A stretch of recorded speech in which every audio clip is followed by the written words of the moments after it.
Hello everyone, question number 15 paper 2 start करते हैं। यह है अपना ज्योमेट्रिकल ऑप्टिक्स का क्वेश्चन और इसे मैं मॉडरेट लेवल का कहूंगा। इसके अंदर बाई प्रिज्म का क्वेश्चन है और इनिशियली दोनों प्रिज्म की रिफ्रैक्टिव इंडेक्स की वैल्यू सेम दे रखी है। फिर क्या किया, N2 की वैल्यू को हल्का सा नेग्लिजिबल तरीके से चेंज किया और फिर आपसे कमेंट पूछ रहा है कि बताइए इसमें हल्के से चेंज की वजह से इमर्जेंट एंगल में क्या चेंजेस आएंगे एंड सो ऑन। तो कैलकुलेशन के लिए एक और चीज बताइए कि मिनिमम डिविएशन जो होगा वो जो कंडीशन दे रखी है इंसिडेंट एंगल की उस पर मिनिमम डिविएशन आ रहा है, ये मेंशन्ड है। इसका मतलब अगर मिनिमम डिविएशन आ रहा होगा, है ना, तो हम जानते हैं कि रे कैसे निकलती है, पैरेलल टू द बेस, और उसके बाद में फिर से ऐसे करके निकल जाएगी और कुछ एंगल आई हो गया। और यहाँ पे जो अंदर के रिफ्रैक्टिंग एंगल होंगे R1 R2, इसकी वैल्यू कितनी होनी चाहिए, क्योंकि मिनिमम डिविएशन वाली कंडीशन है, सीधे सीधे a/2 के बराबर। तो R1 और R2 की वैल्यू तो आपको पता लग गई, ये होगी 30 डिग्री के बराबर। ठीक है, क्योंकि मिनिमम डिविएशन आपको मेंशन्ड है। अब क्या करना है, अब आप एक काम कर लो, इस जगह पे स्नेल लॉ लगा लो। पहले जब मैंने N2 में कोई चेंज नहीं किया तब की बात कर रहा हूं, तब आप क्या लिख सकते हो, sine I is equal to N1 sine 30। तो यहां से क्या मिल गया, 2 sine I is equal to N1। ये लेट से मेरी पहली कंडीशन, ये अपनी क्या हो गई, पहली कंडीशन।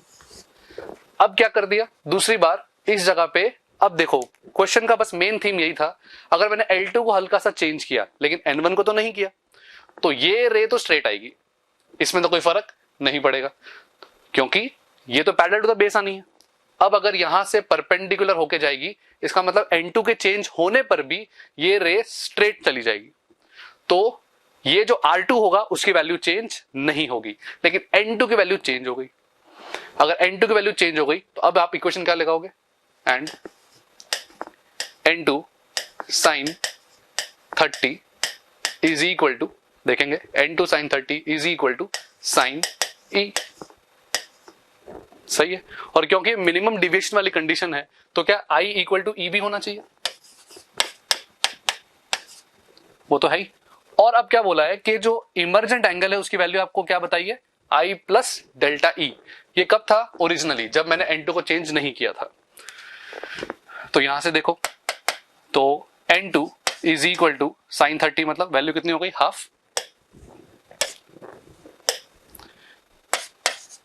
और साइन E इसको क्या लिख सकते हैं, साइन ऑफ E को लिख सकते हैं I प्लस डेल्टा E। तो N2 की वैल्यू यहां से क्या बन गई, ये दूसरी कंडीशन आ गई। तो यहां से 2 sine I plus delta E is equal to, और N2 की वैल्यू क्या कर दी गई है, N1 प्लस डेल्टा N, है ना। तो यहां से इसको मैं बोल सकता हूं, ये अपनी कौन सी कंडीशन हो गई, ये अपनी हो गई सेकंड कंडीशन। अगर ये अपने पास दो इक्वेशन बन जाती है, इक्वेशन 1 इक्वेशन 2, यहां पर क्या आ गया, ये पहली इक्वेशन क्या है, 2 साइन I किसके बराबर है, N1 के बराबर। अब क्या हो गया, 2 sine I plus delta E किसके बराबर है, N1 प्लस डेल्टा N के बराबर। तो पहली इक्वेशन दूसरी इक्वेशन दोनों को क्या करते हैं, माइनस कर लेते हैं। अगर मैं दोनों को माइनस कर देता हूं, मतलब 2 माइनस 1, तो यहां से आप देखोगे sine A minus sine B का फॉर्मूला बन जाएगा और यहां से आपका एक्सप्रेशन कन्वर्ट हो जाएगा, sine A minus sine B, 2 तो ऑलरेडी चल ही रहा है, तो 4 sine delta E by 2 into cos I is equal to, आप देखेंगे डेल्टा N। अब क्योंकि ये वैल्यू बहुत छोटी होनी है तो यहां से आपका एक्सप्रेशन क्या बन गया, 2 delta E cos I is equal to delta N। अब सारा खेल एक्चुअली इसी इक्वेशन का है। अगर आप यहां तक पहुंच गए, अब इसके बाद में ऑप्शंस में कुछ ज्यादा बचेगा नहीं। अब आप देखिए delta E proportional to delta N, तो नेचुरल है क्योंकि फॉर अ गिवन I है तो I तो एक कांस्टेंट है, तो क्या A ऑप्शन करेक्ट हो जाएगा, बिल्कुल A ऑप्शन करेक्ट हो गया। साथ साथ में अब डेल्टा N की पर्टिकुलर वैल्यू पे डेल्टा E की वैल्यू निकालनी है और हमें चेक करना है कि कौन सा ऑप्शन करेक्ट आएगा। तो जरा देखो, अगर अपने पास से 2 डेल्टा E कॉस I का एक्सप्रेशन आ चुका, तो अब साइन I, क्योंकि कॉस I कब मिलेगा, जब हमने को साइन I मिलेगा। साइन I कैसे पता चलेगा, अब क्योंकि ऑलरेडी आपको बता रखा है ये एंगल 30 डिग्री है, तो क्या मैं साइन I की वैल्यू को निकाल सकता हूं आसानी से, कितनी आएगी, N1 की वैल्यू कितनी है, 3/2, और N1 साइन 30 डिग्री, है ना। तो sine I equal to N1 sine 30 degree, तो यहां से आपकी वैल्यू आ गई, साइन आई की वैल्यू आ गई 3/4। सही है, N1 इंटू 3/2, और यहां से आपका sine I equal to N1 sine 30 degree, बिल्कुल ठीक। तो साइन आई का वैल्यू यहां से अपने को मिल गया। अब साइन आई का वैल्यू मिलने के बाद आप क्या करोगे, 3, 4, और ये कितना हो गया, 16 माइनस 9 हो गया 7, तो ये हो गया आपका √7। ठीक है, तो यहां से आपको क्या मिल गया, कॉस आई का वैल्यू मिल गया, वो आ गया √7/4। तो यहां पर आप कॉस आई का वैल्यू √7/4 डाल के चेक कर सकते हो कि डेल्टा एन की वैल्यू क्या आएगी, एंड सो ऑन। और इस तरीके से आपके ऑप्शंस ए, बी और साथ साथ में चेंज इन डेल्टा एन, मतलब अब ये सिर्फ कैलकुलेशन पे बेस्ड है। जैसे ही आपने कॉस आई की वैल्यू को सब्स्टिट्यूट किया यहाँ पे, तो ये एक्सप्रेशन कन्वर्ट हो जाएगा टू डेल्टा ई। तो ठीक है, कॉस आई का वैल्यू हो गया √7/4 और इक्वल टू डेल्टा एन। सही है, तो यहां से आप देखो delta N upon delta E, ये कितना हो गया, 2 इंटू √7/4। अब ये जो √7 की वैल्यू अगर अपन मान लें तो ये आ गई लगभग 2 पॉइंट समथिंग, और क्योंकि ज्यादा हो जाएगी तो delta N by delta E का फैक्टर 1 से बड़ा हो जाएगा।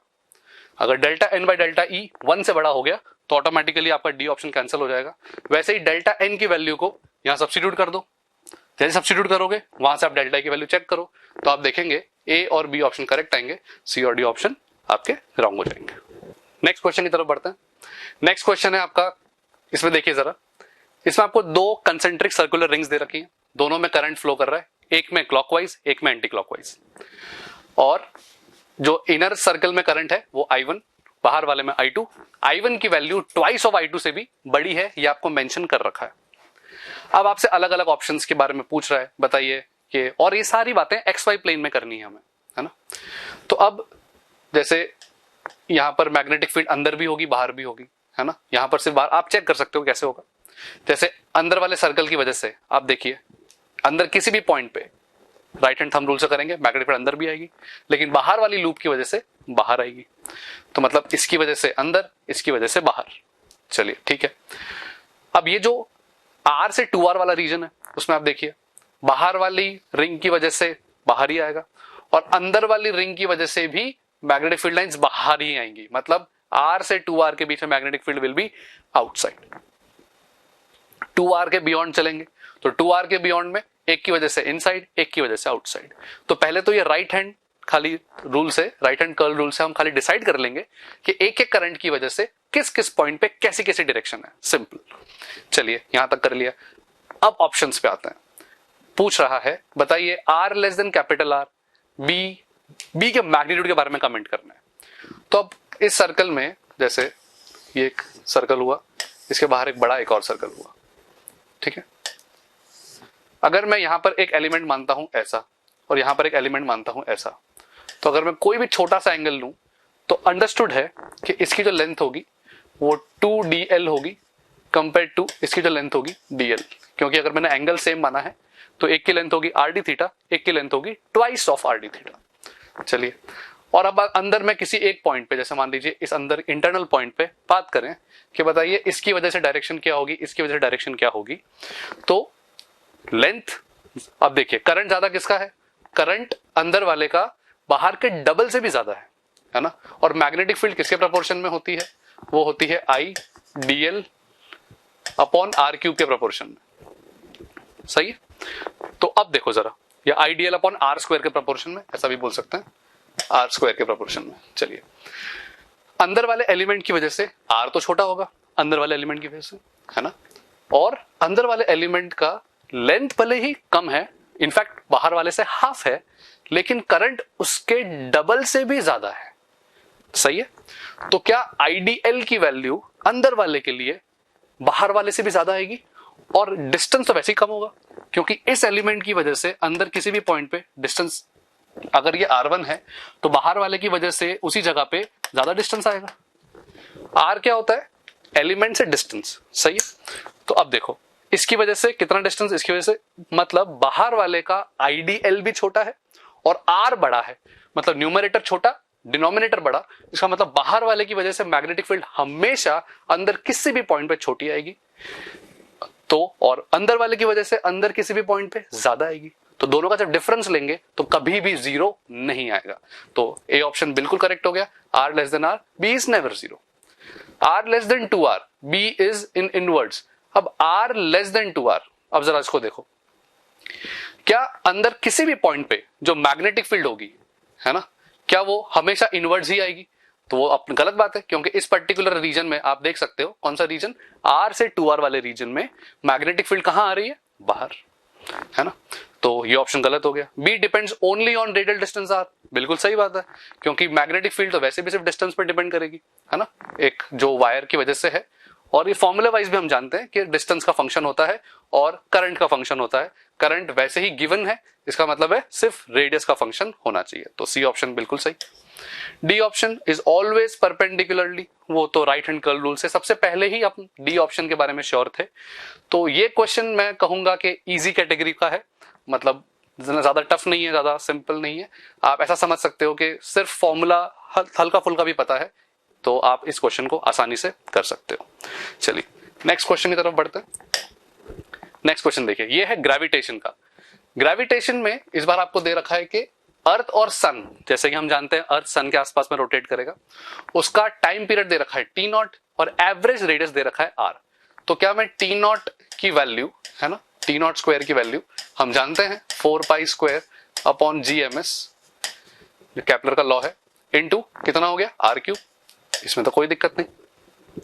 फिर क्या बोलता है, बाइनरी स्टार सिस्टम। अब बाइनरी स्टार सिस्टम का क्या केस होगा, उसमें हमें बोला है कि बताइए टाइम पीरियड कितना होना चाहिए। तो टाइम पीरियड कितना होना चाहिए, तो मैं उसका मान लेता हूं t² is equal to 4π² whole upon g, और टोटल मास आ जाएगा 4 ms और 5 ms। शायद पेपर में हो सकता है 3 ms और 6 ms दे रखा हो, लेकिन ओवरऑल जो टोटल था वो 9 ms है। तो यहां पर आ जाएगा टोटल मास, और टोटल डिस्टेंस कितना हो गया, वो आ गया 9r। तो ये आ गया 9r का होल क्यूब। जैसे ही आप रेशियो लेंगे आपको बहुत आसान सी वैल्यू यहां पे दिखेगी। क्या वैल्यू आ रही है जरा देखें, तो 9 का फैक्टर यहां से एक तो 9 खत्म ही हो जाएगा और एक 9² रह जाएगा। तो t0² upon t² is equal to 1 upon 9²। इस तरह का अपना एक्सप्रेशन आ गया। तो क्या मैं t0 अपॉन t को लिख सकता हूं 1 अपॉन 9। तो t कितना हो गया 9 t0, इसका मतलब है n की वैल्यू कितनी हो गई, यहां से 9। तो मॉडरेट क्वेश्चन, आगे बढ़ते हैं। नेक्स्ट क्वेश्चन, अब ये आ गया करंट इलेक्ट्रिसिटी का सवाल, और इसमें पोटेंशियोमीटर वायर मेंशन किया है, लेकिन एज सच पोटेंशियोमीटर को पूरा यूटिलाइज या जैसे प्राइमरी सर्किट सेकेंडरी सर्किट इतना डिटेलिंग में नहीं गए हैं। बहुत बेसिक सा क्वेश्चन पूछा है, बोला है ये जो गैल्वेनोमीटर है, इस गैल्वेनोमीटर ने नल रीडिंग दी, ठीक है, और नल रीडिंग कहां दी इस पोटेंशियोमीटर पे, जब ये 72 सेंटीमीटर पे होता है। अब ये जो पूरा वायर है, इसका पूरे वायर का जो रेजिस्टेंस है वो कितना है, वो है 50 ओम। पूरे वायर का रेजिस्टेंस 50 ओम, तो 72 सेंटीमीटर में कितना होगा, अगर ये पूरे की लेंथ 100 सेंटीमीटर है तो ये हो गया आपका 28 सेंटीमीटर। तो अगर मैं इस पॉइंट को लेट से m बोल देता हूं, तो क्या रेजिस्टेंस ऑफ AM पार्ट ये हम निकाल सकते हैं आसानी से, कितना होगा, टोटल कितना है 50 ओम, है ना, और ये हो जाएगा अपना 72 अपॉन 100, ठीक है। तो यहां से आ गया 36 ओम, तो इसका आ गया 36 ओम, तो बाकी बचे हुआ कितना होगा 14 ओम। चलिए, तो ये हो गया 14 ओम और ये हो गया 36 ओम, यहां तक ठीक। R/2 की वैल्यू, R की वैल्यू आपको क्वेश्चन में मेंशन्ड है 50, तो ये कितना हो गया 25 ओम। चलिए, अब क्योंकि नल रीडिंग आ रही है, तो ये अगर 0.0 वोल्ट पे है तो ये वाला पॉइंट किस पे आ गया, -E/2 पे, और क्योंकि ये नल रीडिंग है, इसका मतलब पूरे सर्किट में करंट एक ही डायरेक्शन में दौड़ रहा होगा और सेम दौड़ रहा होगा, current will be in this direction. इस तरीके से करंट घूम रहा होगा, क्योंकि इसमें तो करंट है ही नहीं, नल डिफ्लेक्शन आ चुका है। अब अगर इस सर्किट में इस तरीके से करंट दौड़ेगा तो आप करंट की वैल्यू को इक्वेट कर दो, तुरंत क्वेश्चन हो जाएगा। देखिए, अगर ये -E/2 है और ये वाला जो R1 है ये 36 के साथ सीरीज में है, तो क्या इस वाले सेक्शन के अकॉर्डिंग मैं सीधा लिख सकता हूं करंट की वैल्यू होनी चाहिए E/2 whole upon 36 plus R1। क्या हुआ, R1 को, क्योंकि सीरीज सर्किट है, R1 को मैंने 36 के साथ ऐड कर दिया और ये माइनस E/2 और तो ये प्लस E/2, तो E/2 का पोटेंशियल डिफरेंस है और टोटल रेजिस्टेंस कितना है 36 प्लस R1, तो ये हो गया करंट। साथ साथ में आप यहां पर भी 25 और 14 ये दोनों ऐड हो गए, कितने हो गया 39 ओम।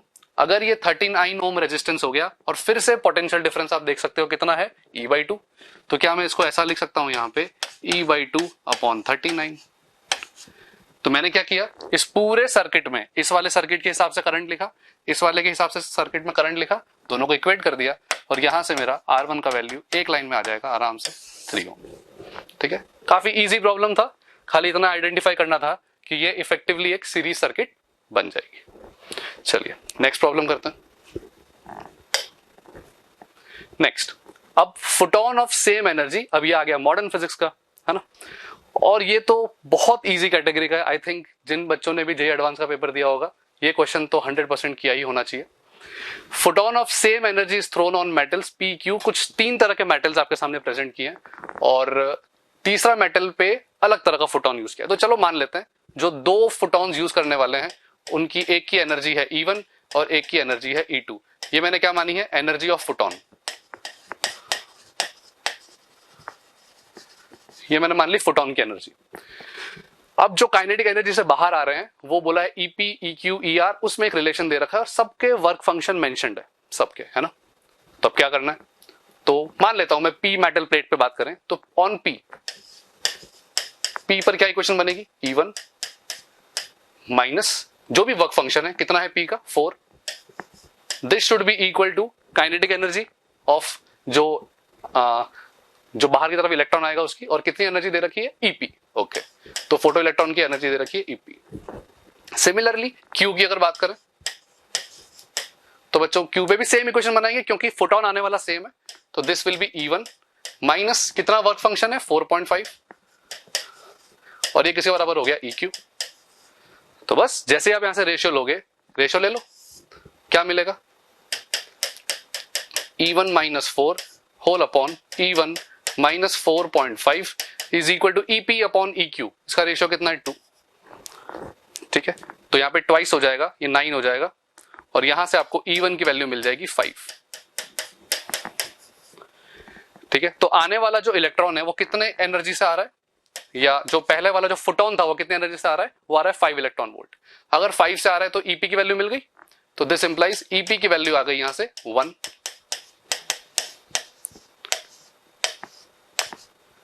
अगर EP की वैल्यू 1 आ गई तो ऑटोमेटिकली ER की वैल्यू 0.5 आ गई।